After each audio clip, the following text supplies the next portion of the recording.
Welcome back, Endgame community. I'm Pierre. He's Chris. We're going to talk about some wide receivers that are available late in drafts that could really step up and help you win your leagues, especially late in the season. Who among these receivers could be that guy that unexpectedly helps you win in fantasy?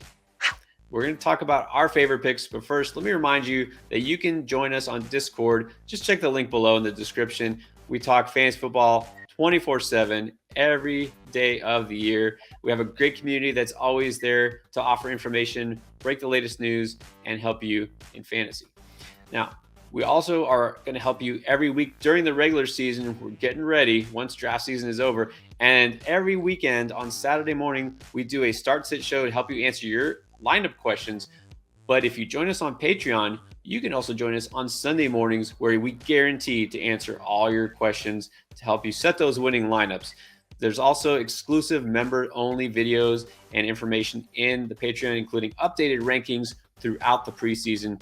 Just check out more information by looking at the description below and you'll see what I'm talking about. All right, but let's get to some wide receivers that we're loving in the late rounds. A lot of these are rookies. Some of these guys, maybe just being undervalued. Chris, start me off by telling me who's a wide receiver you got your eye on. Like a lot of years, I have my eye on Tyler Boyd. I feel like this guy's undervalued almost every single year. 4 straight years, over 800 receiving yards, including back-to-back 1,000-yard seasons. Has had 70 or more catches in 3 of the last 4 years and only came up 3 catches short last year, and that's because of injury.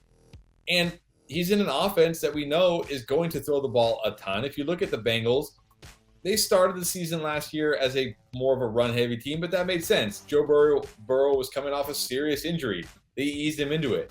But down the second half and through the playoffs, they were a pass-heavy team. That's where they had their success. They've built an offense that's built to throw the football. They're going to throw it a lot. And sure, Jamar Chase and T. Higgins, they're going to get the bulk of the targets, but Tyler Boyd will get enough. And what happens if Jamar Chase and or T. Higgins misses time? We've seen Tyler Boyd steps up in those kinds of games. In fact, his biggest games last year were without T. Higgins in the lineup. And if that happens again this year, he's got massive upside. And if that happens in the fantasy playoffs, he's got league winning upside. But even if that doesn't happen, he's still a guy that you can feel good about in any given week. Throw him into your lineup. He's not going to lose the week for you. He's going to give you decent upside. And when you can get a guy like that this late, I think you just have to pull the trigger. So for me, Tyler Boyd, once again, being severely undervalued. I'm grabbing him here late every time I see him. Yeah, it's interesting. You see a lot of these rookies or, guys who move to new teams or maybe potential future Hall of Famers like KJ Green, Julio Jones, and they'll reach for those because they're just more interesting picks. And meanwhile, Boyd might outscore them all in fantasy. Like, you just got to look at the bottom line. Who is in the best situation to score points and help you win? And I agree, Boyd is definitely one of them. All right, but I'm going to go with the rookie here. Now, look, Treylon Burks, there's been a lot talked about him this offseason, and probably most of it isn't good. The conditioning thing, I get it. The other day, someone, one of those beat writers, felt compelled to let the world know that he lined up in the wrong place on a route in the middle of a practice.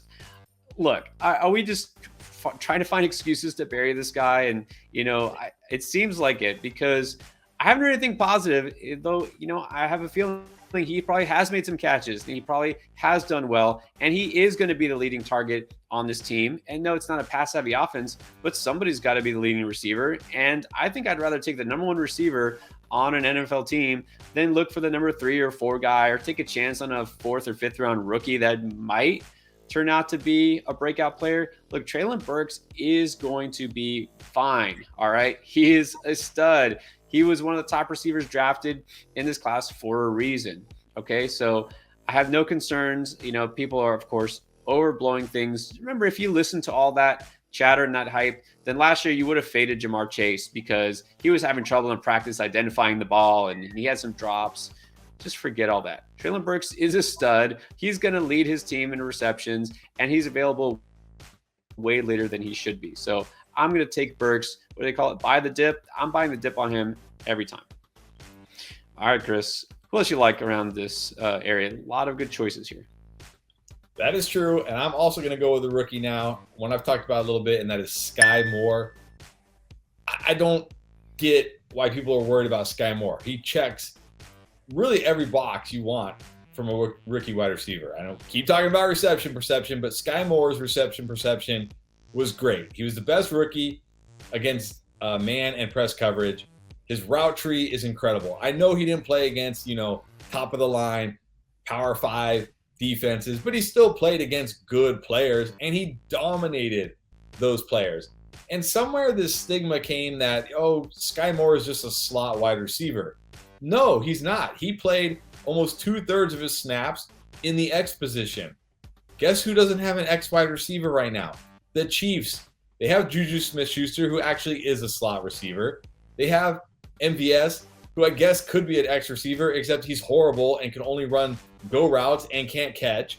They have McCole Hardman, who's maybe okay. We'll see what happens this year, but he's more of a flanker wide receiver.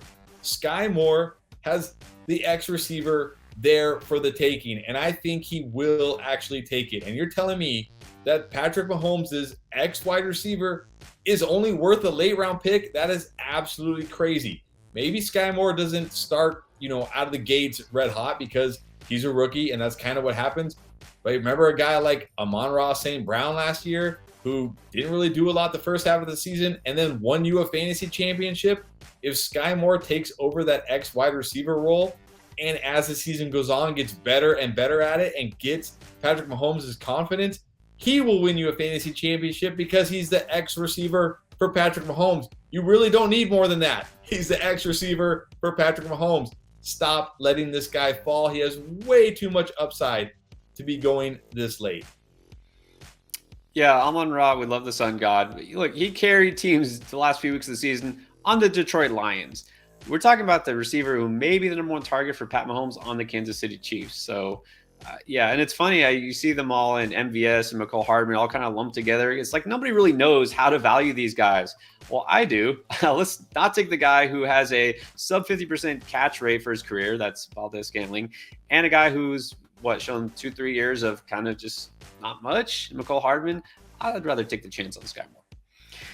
I'm also going to take a chance on a rookie that is pretty clearly going to be the number 2 receiver in his team, and that's Jalen Tolbert of the Cowboys. Now, a lot of this is based on opportunity, but look, the Cowboys, they've done a pretty good job picking receivers over the years, so I think I'm going to trust their judgment here and taking a guy like Tolbert, who they think can fill that role. Michael Gallup is not going to be available to start week 1. He said so himself. He's not going to be 100% probably for most, if not all of the year. So that's the thing. This isn't just, he'll help you the first couple of weeks and that's it. No, this is a guy who could be that number 2 receiver all season long. And the fact that he's already getting thrown into the fire and going to see heavy target share, that just helps him solidify that role and really be a consistent target for Dak Prescott throughout the whole season. Not to mention James Washington, also going to miss several weeks. Were we ever really worried about James Washington in the first place? I mean, let's be serious. What has he done to show that he should be a starting receiver? Okay, Jalen Tolbert is somebody who is going to be one of the top targets on the team that finished with the 6th most pass attempts in the league last year. And this is a team that's going to pass the ball plenty again this year. So Tolbert is a talented guy. It's hard to imagine why he's going this low behind some players that, are just not really going to move the needle that much, or their time is well past. All right. Talking about you, Julio Jones. All right. So look, Jalen Tolbert, maybe he's not one of the top prospects in this class, but he could be one of the top fantasy producers among all these rookie receivers. I would definitely take a chance on him. All right, so those are some of our favorite picks. Let us know what you think, who you're identifying in this range. Who do you like? Join us on Discord. I've already mentioned that. And leave a comment below. Of course, if you haven't hit subscribe, do that already. Guys, we're here to help you win all year long.